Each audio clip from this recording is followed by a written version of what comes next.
Bueno, había unha concesión a unha empresa privada dun negocio que era autopistas, ¿no? Era potenciar o tránsito de vehículos automóviles privados, ¿no?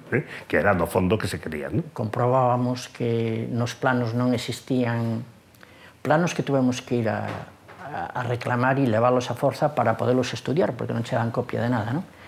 E os collimos en obras públicas, nos presentamos 40 veciños e os levamos, e a partir de aí empezamos a abrir os ollos moito máis, o sea, nos facían moito máis daño do que nos pensábamos, non? Non había nin un estado de fontes que se cargaban, nin ríos que se cargaban, nin camiños que cando se acercaban os camiños a traza da autopista desaparecían con un arbolado, carreteras, todo o que era camiños e carreteras, a maioría non traspasaban a autopista, co cual tiñas que dar volta e era un escándalo, non? Pois entón resulta que moita xente para ir ás súas propiedades, que era das que vivía, tiña que recorrer 10 ou 15 kilómetros para arriba e baixar outros 15 kilómetros, non? Co cual xa era imposible seguir vivindo daquelas terras, seguir vivindo como había vivido de aquel momento, non? Eles os medios usaban os máis económicos posibles, entón metían unhas cargas de dinamita donde as pedras que rodaban o mellor monta abaixo eran de tamaños de coche, de 600 e así, que se teñan metido en máis dunha casa, non? Os seres humanos eles non se importaba, eran como meros atrancos, como se fora un árbol que se corta e se quita. Eles, as persoas, en ningún momento lles importou absolutamente nada. E teño visto escenas duras de botar a xente das casas con gases lacrimógenos, xente que non tiña outra casa onde vivir, botalas da casa con gases lacrimógenos para tirarla, non? O sea, estos non se paraban en barras, teñen ido hasta de noite a tirar as casas.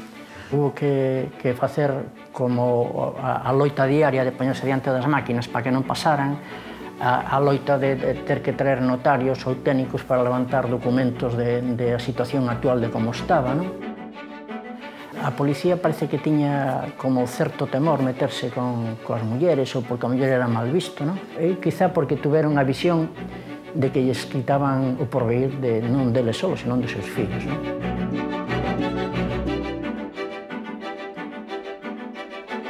Aquela oposición dos veciños contra as obras non iban tanto contra a autopista, contra os medios, contra os novos sistemas de comunicación, senón contra a maneira de leválos a cabo. A famosa lei de expropiación forzosa, que se aplicaba dunha maneira brutal e eficacísima, non? É dicir, de golpe a porrazo, en cuestión de días, a lei desposeía a xente das súas leiras, é dicir, sin máis nin máis, pagadas a precio de saldo. Toda esta loita de autopistas, aunque non impidiu que se fixera autopista, modificou fundamentalmente o proxecto, non?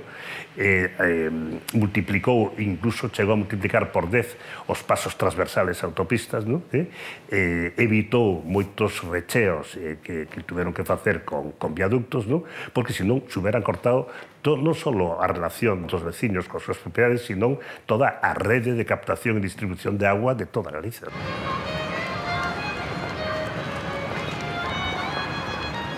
Yo vi un movimiento de autopistas y dije, yo me vengo aquí, y cogí los trastos y me vine. Bueno, los 2 trastos, y así lo hice.